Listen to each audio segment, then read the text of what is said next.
Pismo bilo, siše živ, ne pišeš nič.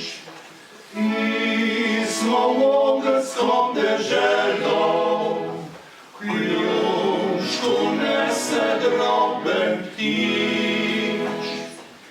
Tam, kjer gore so Karpati, tam ni hiš ne belih cest. Tam na zelene čitrati, grob stoji na grobu križ.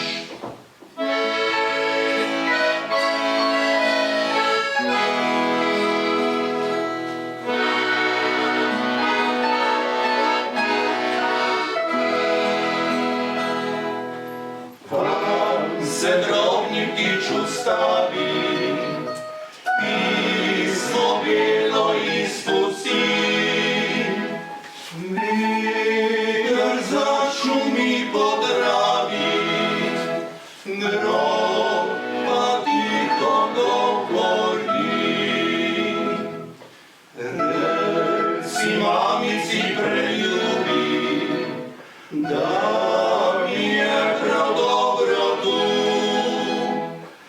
Najže ono pride k meni, jaz ne morem več domu.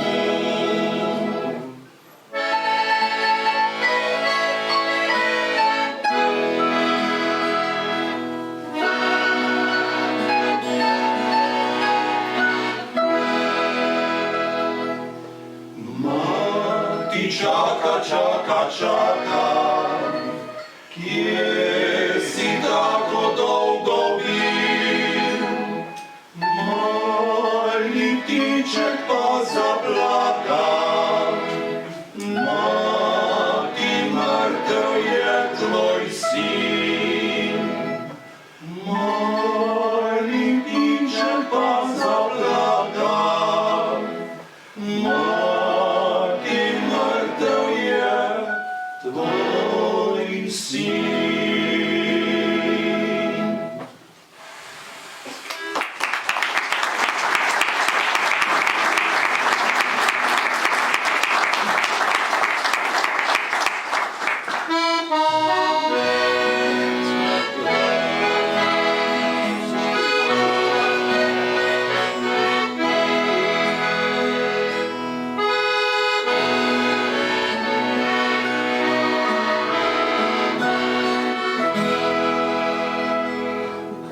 Svete dekletu rožmarin, oj rožmarin zelen, ne našel bi v deželjah greh, pan goršega noben. Oj, cveti, cveti rožmarin in dehti, dehti skozi pas. In dehti skozi pas. Pod okno pride kanticov, zdaj moram boj krvav. Daj rožmarina lepega, še šopek mi v pozdrav. Kukuške bojo pokale, na te mi bo spomin. Na te mi bo spomin. Ljudele v oknu skloni se, vršič utrga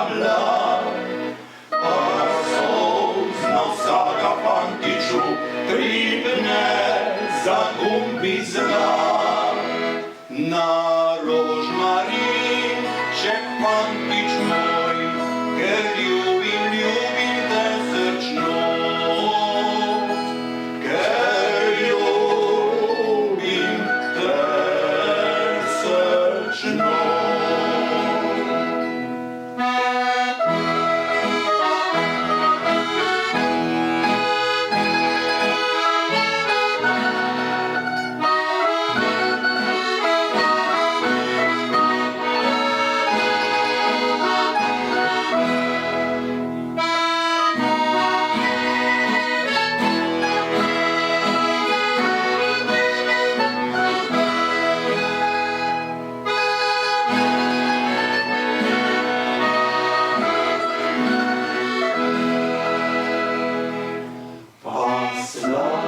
Zamrzla pada je na širno plan in jutro bil je rožmarin na oknu bezpoštan. Oj, plakaj, debleti, oj, z Bogom rožmarin, oj, z Bogom rožmarin. Ko bil je rožmarin poždan, zadele krogle dri, srce so fanta in vršič mu pal je v črno kri. Oj, sijaj zlato sonce ti, na mrtvi rožmarin, na mrtvi rožmarin.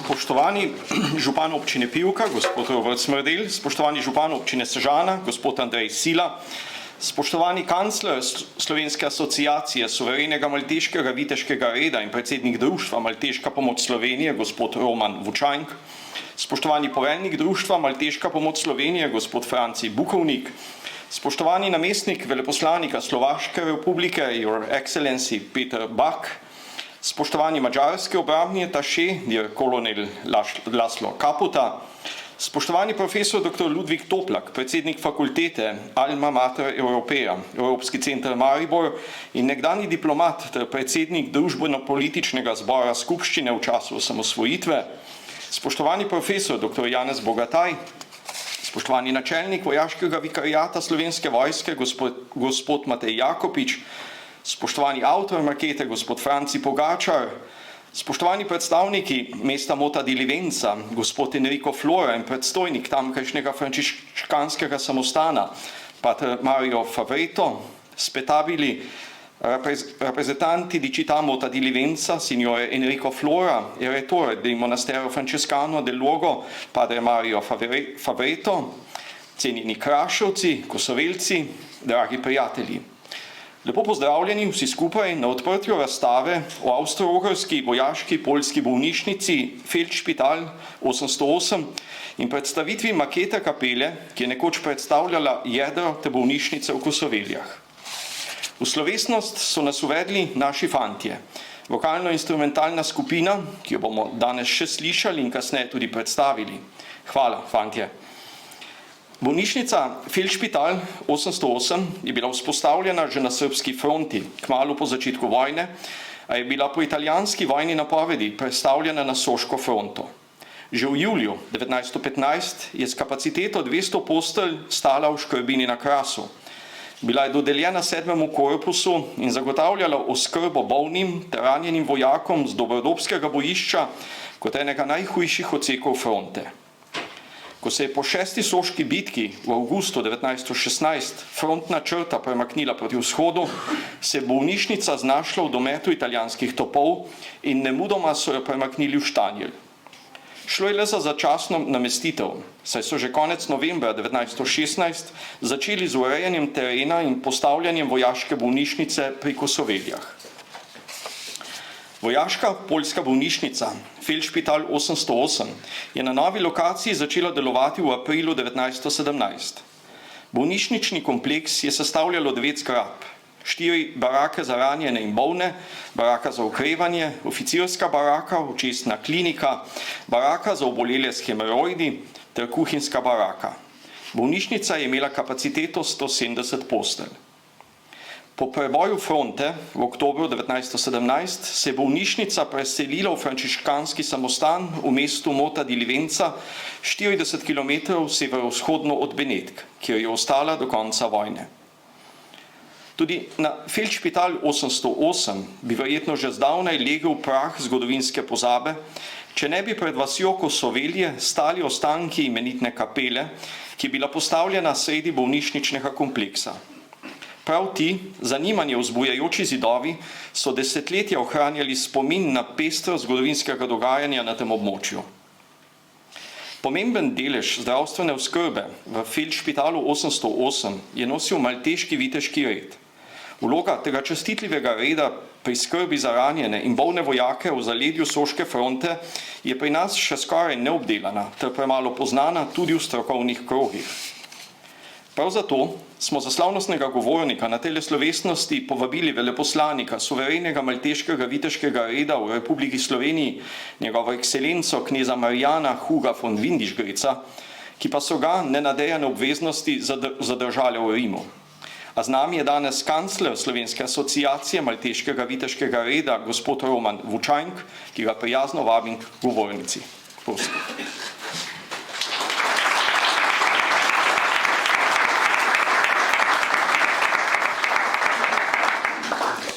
Lepo pozdravljeni vsi, Your Excellencies, reverende. Dovolite mi, da vam preberem pismo kneza von Windischgrätz, v katerem izraža svoje obžalovanje, da ni tukaj z nami in vam namenja nekaj besed. Pismo je v angleščini, ampak upam, da bomo lahko simultanim prevodom tudi izdržali. Hvala. Dragi direktor Parka vojaške zgodovine, gospod Janko Boštjančič in cenjeni gostje. Zelo lepa hvala za povabilo na otvoritev razstave Military Field Hospital Feldspital 808 in makete kapele v Kosoveljah na Krasu. Nažalost me nenadejane obveznosti zadržujejo iz prelepe Slovenije in tokrat ne morem biti z vami. Ne glede na to, dovolite mi, da izražim iskreno čestitanje za ves trud, ki ste ga v parku vložili v ohranjanje dediščine in za tako strokovna dejanja, za trud, ki ga vlagate že leta. Vojna dediščina je stvar, do katere je treba pristopati na znanstveni način. Se pravi, ne sme biti obremenjen z ideologijo ali političnimi stavi. Ne glede na to, istočasno pa jo moramo dostopati z izjemno občutljivostjo za vse trpljenje in pustošenje, ki ga ljudem puščajo vojna območja in vojna delovanja. Kot diplomat suverenega vojaškega malteškega reda sem še posebej vesel, da razstava malo več luči vrže tudi na vpletenost malteškega reda v služenje bolnim in ranjenim v veliki vojni, kar je poslanstvo, ki jo red izvaja od samih začetkov v sveti deželi in do sodobnih časov po vsem svetu, ne glede na to, kamor nas potrebe ponesejo. Prepričan sem, da bo razstava motivirala številne ljudi v Sloveniji, da bodo se naučili več o svoji zgodovini in jim bo to pomagalo pri boljšem delovanju v sedanjosti za mir, nič več vojn. Z odličnimi pozdravi, Marijano Hugo von Windischgrätz.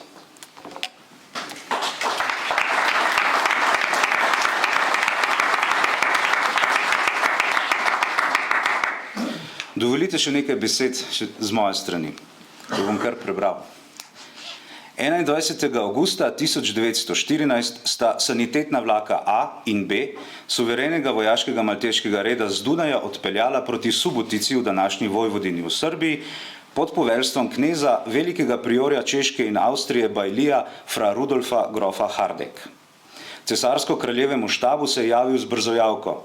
Prosim, da so ekscelenca tako dobri in njegovemu veličanstvu sporočijo, da sem danes z 2 sanitetnima vlakoma krenil proti jugu. V marsikateri perspektivi je pričujoči arhivski podatek le zaznamba v kronikah Velike vojne, pa vendar ponuja vpogled v delovanje organizacije, ki je po svoji strukturi edinstvena, je namreč edini obstoječi red, ki je suvereni subjekt mednarodnega prava. Po ustroju že stoletja videti anahronistična, namreč preplet feudalno-konventualne ureditve se je že v 16. stoletju odmikal od smeri evropskih državnih ureditev in po delovanju je nespremenjena od svojih začetkov. Malteški red ali s polnim imenom suvereni vojaški hospitalerski red svetega Janeza iz Jeruzalema, z Rodosa in Malte je namreč bolnišnični red z nepretrgano tradicijo služenja bolnim od 11. stoletja. Leta 1113 je papež Paschal II. Z bulo Pie Postulatio Voluntatis bratovščini svetega Janeza priznal avtonomijo in podprl njene špitale, njegov apostolski naslednik je 1154 bratovščino sprejel kot verski red. Po padcu križarskih držav v Sveti deželi se je red svetega Janeza uspešno prilagodil novim razmeram in leta 1307 prejel priznanje suverenega statusa. Na našem področju so člani malteškega reda pomembno sodelovali tudi v obrambi pred otomanskim delovanjem, pa tudi v drugih sferah družbenega življenja. Kot primer navajam Jožefa Rabata, viteza malteškega reda, poveljnika telesne straže prestolonaslednika in nato 12. škofa ljubljanskega. Prva svetovna vojna je na slovenskih tleh malteški red zatekla na obeh vojskujočih se straneh. Na soški fronti so službe in enote malteškega reda oskrbovale ranjence in jih peljale v zaledje. Italijanski člani na italijansko in avstrijski na avstrijsko stran. Pri tem so uporabljali vlakovne kompozicije, kot sem omenil uvodoma. Te kompozicije so delovale po vsem vojnem področju cesarstva, posadke zasledimo od Galicije pa tudi do Istanbula. Za ilustracijo upravljenega dela je tukaj nekaj podatkov z konca julija 1917. Sanitetni vlaki, špitalcjuge, od kompozicije A do kompozicije H, so upravile 942 registriranih voženj, 811.583 registriranih prevoženih kilometrov, 248.973 prepeljanih ranjencev in bolnih, medtem ko so mobilne kirurške skupine malteškega reda oskrbovale 8.310 ranjencev in bolnih in opravile preko 3.970 registriranih posegov. Danes so vojaške sanitetne enote malteškega reda dejavne v sklopu italijanskih oboroženih sil kot korpus pod poveljstvom brigadnega generala. V Sloveniji je malteški red danes dejaven v hospitalerskem civilnem kontekstu, v socialnih programih, pa tudi odziven pri lajšanju posledic nesreč in naravnih katastrof. Vojna bolnišnica v Kosoveljah je lep primer tradicije delovanja malteškega reda. Zato smo hvaležni za ves trud in zavzetost Parku vojaške zgodovine in strokovnih sodelavcev, ter razstavi želimo velik obisk in pozornost javnosti. Hvala lepa.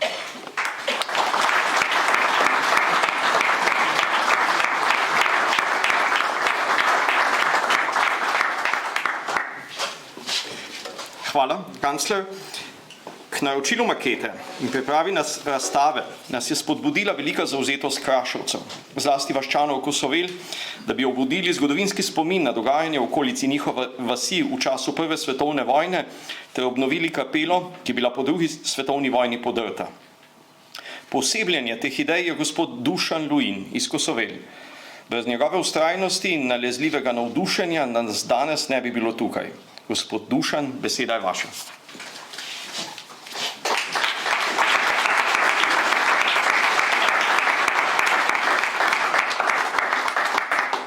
Hvala in lep pozdrav. Lahko bi rekli, da Dušan je po latinsko spiritus, pa ne spiritus santus, ampak spiritus agens. Tako da, če nadaljujemo v tej smeri, lahko nadaljujemo, da nomen ist omen. Jaz, da ne bi zaplaval, ker tega področja je zelo veliko, ne, in da bi se držal terminov, sem si pripravil en blok, tudi kot star profesor, brez plonkov ne gre. V glavnem, sem domačin iz Kosovelj. Kosovelje so v prvi vojni doživele katastrofo. Moški so v glavnem bili potegnjeni v 97. Tržaški pešpolk in bili v Galiciji in na Karpatih.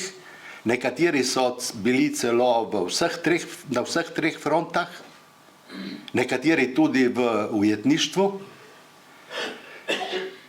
Že konec leta 16 pa so familije, ki so ostale doma, bi morale v 2 dneh spokati in bile so razseljene od Dunajskega Novega mesta, se pravi od Wiener Neuštata do Dolenjskega Novega mesta. Izselili so se v eni državi, domov so prišli šele v začetku leta 19 v čisto drugo državo.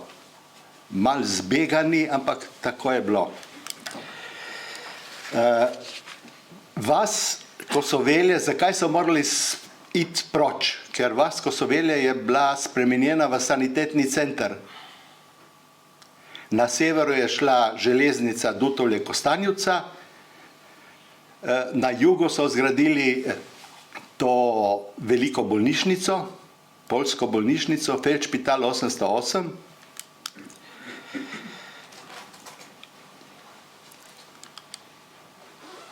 Zadeva je bila dokaj zanimiva, ker sprejemni center za to bolnišnico ni bil v sami bolnišnici, bil je na severu vasi, kmalu po železniški postaji.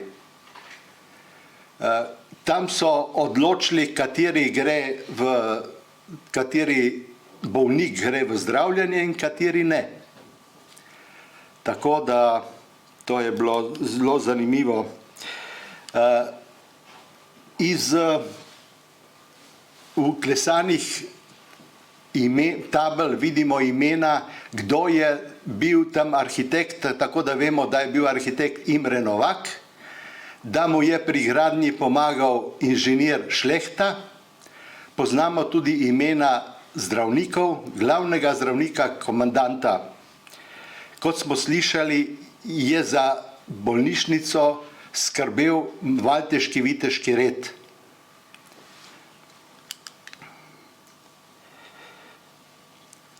Vaščanom je, ko so prišli nazaj, ta struktura, predvsem pa kapela, močno prirasla k srcu. To je predstavljala identiteto vasi in so se istovetili z njimi in so bili strašno nesrečni, ko je po drugi vojni bilo potrebno to podreti. Na srečo je bil lastnik tiste parcele tudi gradbenik, tako da je podrl sam lesen del, kamnitega je pa pustil. In na srečo je pustil, in ta kamniti del je pred dobrimi 10 leti bil registriran s pomočjo občine za kulturno dediščino lokalnega pomena. Ob 100-letnici konca vojne je vaška skupnost sprejela odločitev, da pa to treba popraviti, da je cajt, da se že popravi. Ker že nekaj časa prej je bilo nekaj poskusov, ampak vsi so propadli. In iz tega zdaj izhaja ta želja, da se to napravi. Tlele bi se res rad zahvalil občini Sežana, da je spoznala in dojela ta veličino tega tlele, da je pristopila k izvedbi tega projekta.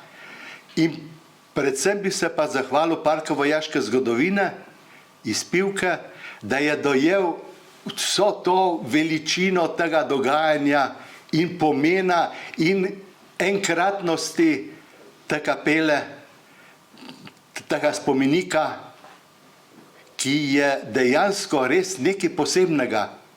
To je ena od 3 kapel iz tistega časa v Sloveniji. Ruska kapela, Cerkvica Svetega Duha v Zatolminu oziroma v Javorci in tale. Ta je edina na Krasu. In ta zadeva je kulturni spomenik, ki ni samo naš. Ta kulturni spomenik je kulturni spomenik cele Srednje Evrope v našem prostoru. In predstavlja dejansko povezanost celotnega dela vseh tistih narodov, ki so takrat bili tu in našega prostora. Še nekaj je zanimivo. Ko smo se začeli s tem ukvarjati, smo imeli strašno malo podatkov. In pol kar naenkrat so začele prihajati informacije, take, o katerih se nam sanjalo ni. Gospod Marko Mohorčič iz Sežane najde in odkupi cel pok slik o celem, ne samo o celem tem špitalu. Vključijo se institucije od Poti miru, od Fundacije Poti miru do Parka vojaške zgodovine, do Zavoda za varstvo kulturne dediščine, do ZRC SAZU iz Nove Gorice, to je postaja za spominske študije. Tako da stvari grejo naprej. Veliko delamo na temu in res sem hvaležen občini Sežana in županu, da je spodbudnik in da podpira izvedbo tega projekta. Ma to ne gre samo za to, da postavimo manjkajoči del. Ta manjkajoči del je preštudiral, kakšen naj bo naš domači arhitekt Tomaž Bekš, ki je danes tudi z nami. Tako da tudi po njegovih načrtih je napravljena tale maketa. Zahvaljujemo se tudi gospodu Pogačarju Franciju, da se je tako potrudil in napravil to maketo, da vsaj maketa sedaj vidimo, kakšna je kapela bila. Zadeva je dejansko neverjetna. Kakšne zadeve, kakšne podrobnosti so takrat načrtovali in izvedli v tistih cajtih, ko so mine letele nad glavami. Veliko so dali poudarka duhu, upanju. In dejansko človek si težko predstavlja to vrednost tega tlele.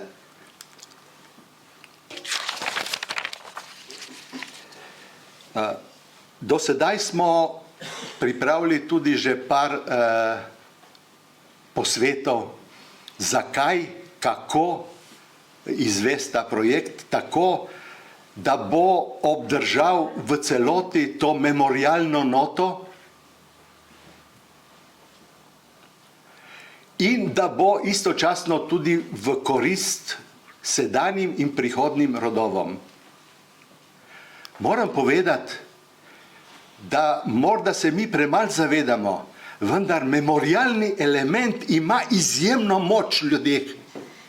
Po 100 letih prihajajo ljudje iz Srednje Evrope na naše konce, tudi v tej kapeli, ker ne vem, kdo jim to kaj pove, vendar tam ob poleti je zelo veliko avtov od Madžarske, Češke, od vseh teh dežel. Res premalo se zavedamo, kakšno moč ima v sebi memorialni element. da me ne odnese preveč. Bi povedal sam še dve kratki zgodbici o tem feldšpitalu. Sosednja vas Pliskovca ni bila izseljena, tako da so oficirji iz te bolnice veliko hodili v Pliskovco, se tam družili z domačini. V Pliskovci je bila tudi oficirska menza. In v tej oficirski menzi so bili tudi otroci naivi in taki kot so. Med njimi tudi en fantek, ki se je polil z vročim oljem. In tega fantka so vzeli v oskrbo v bolnico in zgleda, da so morali biti izjemno usposobljeni in zdravniki in osebje, ker temu fantku se pol ni skoraj nič poznalo. Hči tega fantka je danes med nami in zahvaljujem se ji za to zgodbo in zahvaljujem se ji za podporo. Med nami je tudi gospa Aleksandra iz Poljske, študentka, podiplomska študentka. Zato bom povedal še zgodbo o 3 hčerkah iz Poljske. En oficir po vsej verjetnosti bi lahko bil tudi zdravnik, ni imel kje pustiti svojih 3 hčera, še majhnih, jih pripeljal s sabo.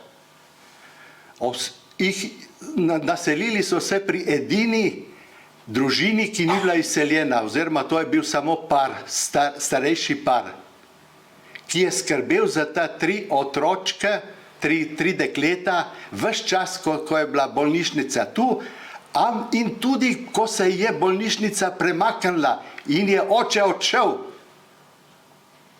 In na koncu vojne očeta ni bilo nazaj. Verjetno je pa moral poslati neko sporočilo, ker moški od tega para je vzel ta 3 dekleta, šel na vlak in jih peljal domov na Poljsko, vsaj tako so rekli. Kam na Poljsko, vsi podatki so se izgubili, ostala pa je slika teh 3 deklet. In to sliko smo, ko smo pripravili razstavo o dogajanju takrat v Kosoveljah, tudi razstavili. Naj bo dovolj. Še enkrat najlepša hvala vsem, hvala tudi Parku vojaške zgodovine, hvala direktorju, da je izpeljal študijo in da je prišel do podatkov, o katerih se nam sanjalo ni. Hvala.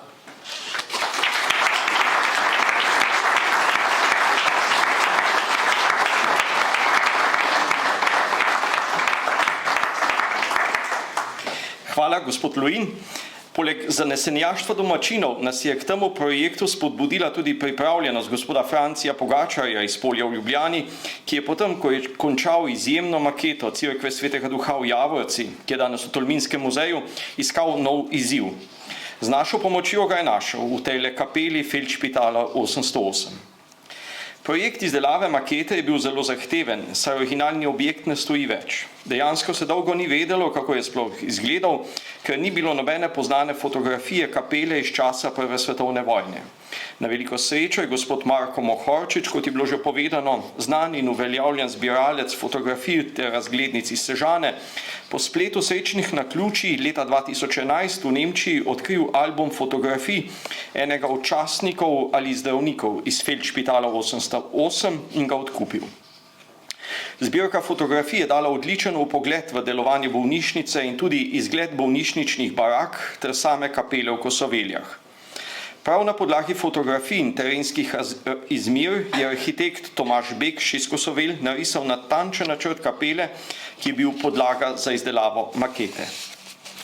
Delo gospoda Francija Pogačarja že desetletja dolgo strokovno spremlja profesor dr. Janez Bogataj. Profesor, vljudno vas vabim k nagovoru.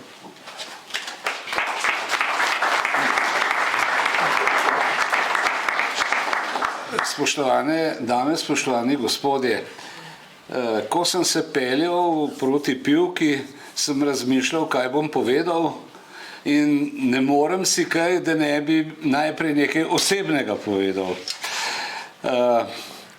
V zvezi s Prvo svetovno vojno, moj ded je bil tukaj na Krasu, tudi vojak v štabu, je skrbel za aparaturo, ki se je imenovala Hughes aparat, to je bil predhodnik teleprinterja. In njegov brat je tudi bil tukaj, on je pa ohranil dnevnik, ki ga je pisal, tega sem v času covida, ki je bilo obdobje najbolj uspešne moje ustvarjalnosti, ker sem bil doma, ni bilo treba hoditi na nobeno sejo in tako naprej, in sem ga kompletno prepisal in so res zelo zanimivi podatki tam noter. Druga osebna zadeva je pa moja, Jaz sem zelo, bi rekel, vedno se mi zbujajo določeni posebni občutki, ko se peljem tukaj mimo, kajti v času služenja vojaškega roka v prejšnji družbeni ureditvi smo tukaj hodili na streljanje s topovi, in se moram zahvaliti stimulativnosti jugoslovanske ljudske armade, da sem šel en mesec prej domov, zato ker smo 3 tanke v eni minuti zadeli, in to je bilo zelo dobro, ampak največji dosežek tega mojega bivanja tukaj, tam Palče, Petelinje, jezero na tistem območju, največji dosežek je bil pa ta, da smo v bližini odkrili eno majhno gostilno, kamor sem jaz kot komandir tistega topa odredil vsak dan enega ali pa 2 vojaka, da sta šla po nekaj steklenic vina in da smo na ta način preživeli. Bodi dovolj. Zdaj pa seveda glavno bistvo mojega govora je pa povezano s Francem Pogačarjem, z velikim mojstrom maketarstva na Slovenskem.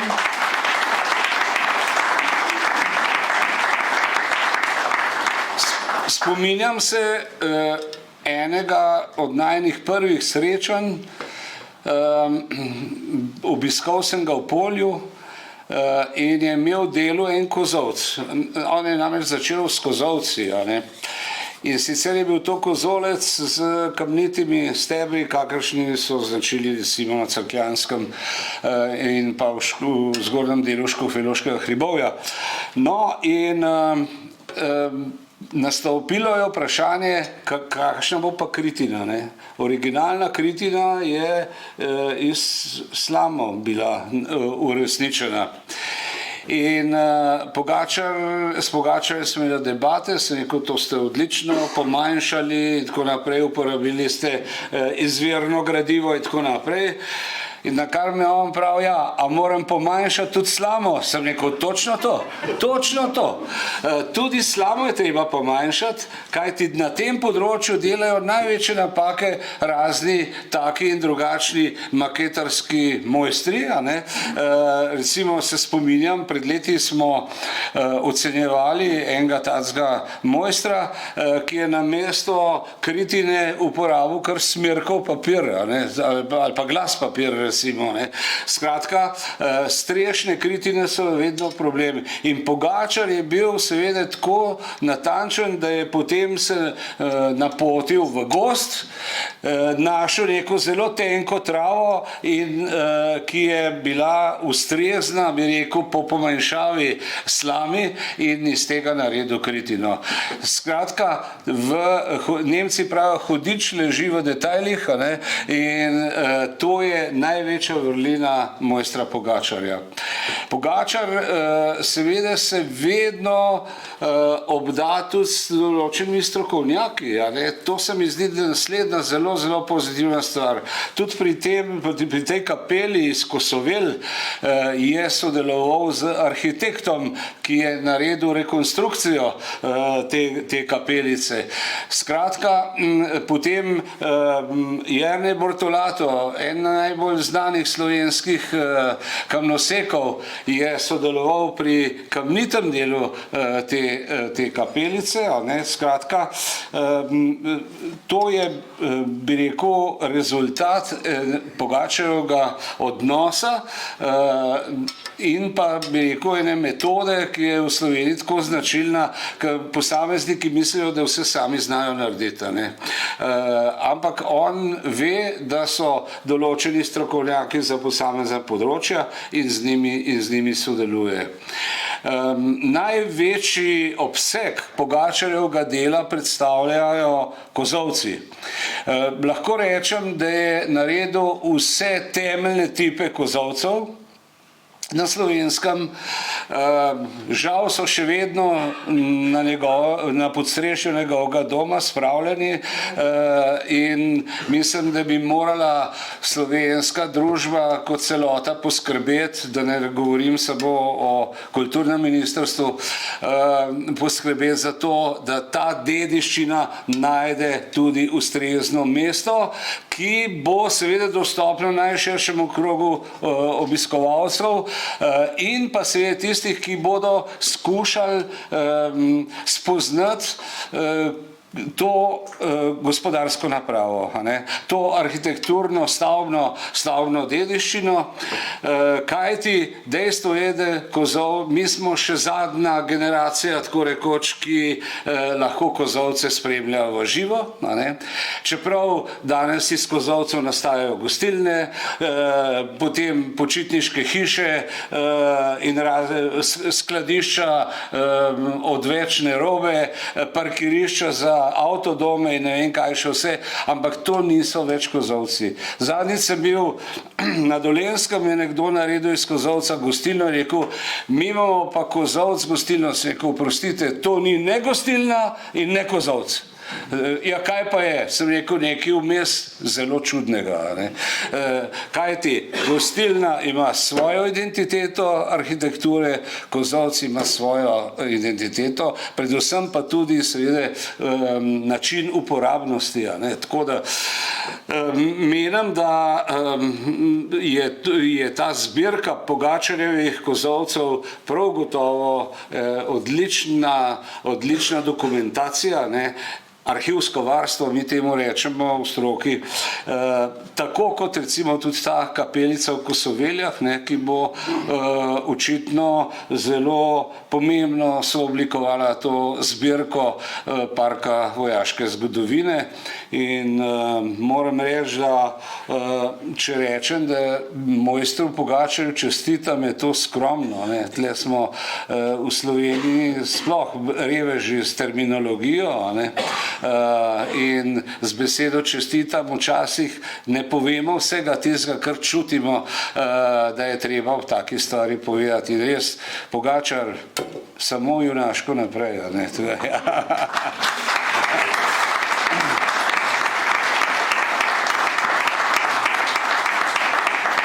In če sem prej govoril o tem, da Pogačar sodeluje z določenimi strokovnjaki, glede na to, da bo čez 2 dni slovenski kulturni praznik, mislim, da se tudi pri Pogačarjevih izdelkih kaže spomniti na znameniti Prešernov vers, ki pravi, le čevljem sodi naj kopitar. Hvala lepa.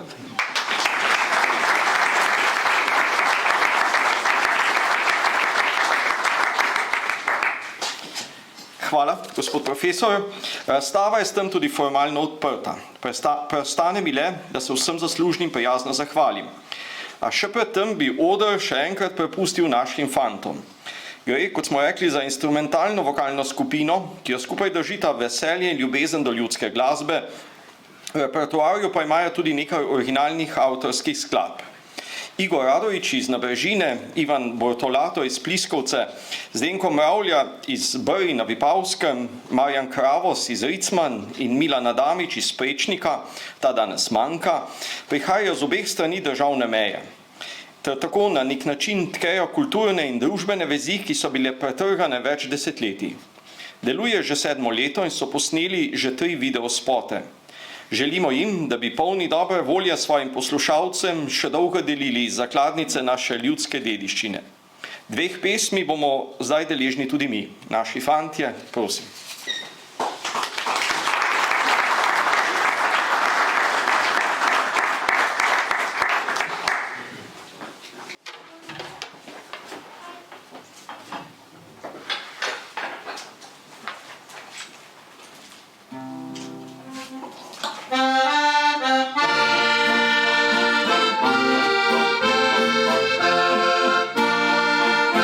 Moj fantič je na Trojsko vandral.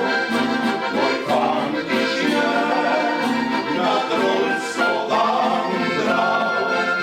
Moj fantič je na Trojsko vandral. Oj, zdaj pa tam volan leži. Zdaj pošte mi domov pošilja, zdaj pošte mi domov pošilja, zdaj pošte mi domov pošilja, da naj mu jaz zdravila dam.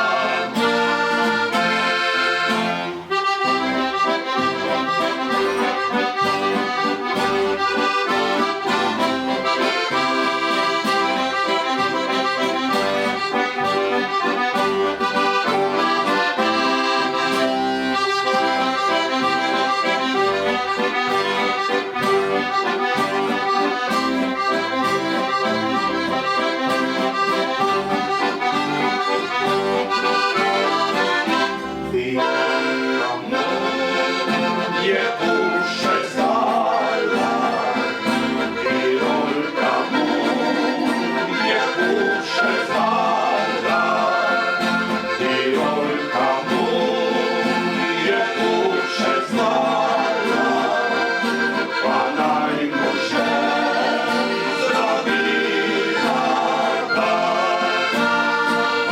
Oj, za bolezen so zdravila,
najljubljivejšega.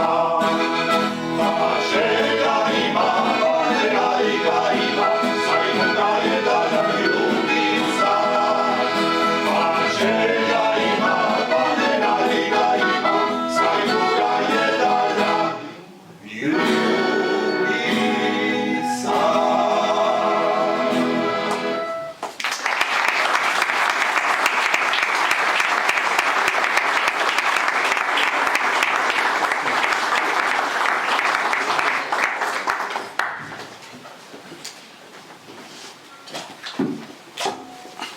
Z zahvalami bom začel kar pri gospodu Dušanu Lujinu, ki nas je navdušil nad to imenitno zgodbo. Iskrene čestitke in lepa hvala avtorju makete, gospodu Franciju Pogačarju, za izjemno natančnost ter predanost pri njeni izdelavi. Hvala tudi gospodu Marku Mohorčiču, ki je uspel najti originalne fotografije, ki so bile podlaga za tole razstavo in tudi samo maketo. Posebna zahvala gre tudi gospodu Enriku Flori iz Mote di Livenza, ki nam je brezplačno odstopil fotografije Feldspitala v njihovem mestu. Tanti ringraziamenti vanno anche il signore Enrico Flora di Mota di Livenza, che ci ha donato le foto di Feldspital della loro città. Grazie Enrico.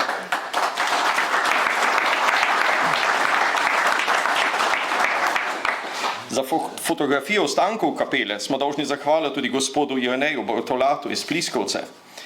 Lepa hvala strokovnim sodelavcem Igorju Dolencu, Igorju Gardelinu, Petru Požarju in Timoteju Horvatu za pomoč, ki so mi jo nudili pri pripravi razstave. Hvala Barbari Sirk in Žigiju Okornu iz podjetja Ovid za zasnovo ter oblikovanje razstave in vitrine. Hvala Tinetu Verbiču za prevod v angleščino in Loreni Aksetič za skrben jezikovni pregled. Iskrena hvala tudi sponzorjem, ki so se odzvali na našo prošnjo za pomoč pri izvedbi tega projekta. Občini Sežana, podjetju Dvig z Vrhnike, razvojnemu društvu Pliska ter podjetjema Misel iz Postojne in Avtorje Rep iz Izole. Prav posebna zahvala gre tudi donatorjem, posebej še gospodu Matjažu Čadežu, ki nas je svojim darom spodbudil in opogumil. Hvala.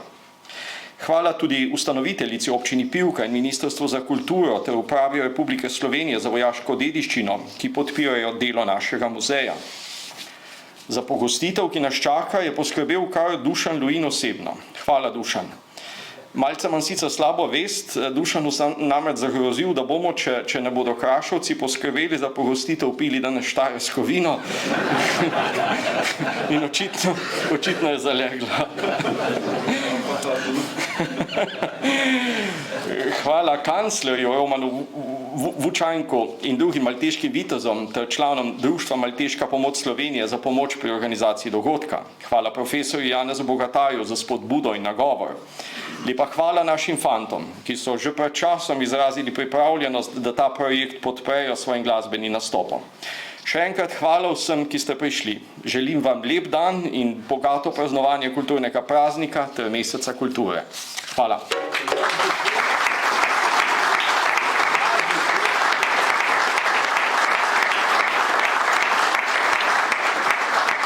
Spustil sem Tomaža Bekša, arhitekta, ki se je res potrudil pri pripravi načrta za to maketo. Hvala.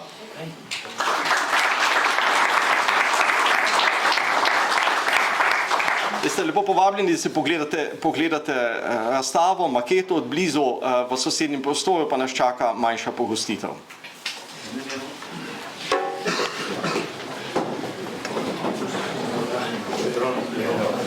Bo.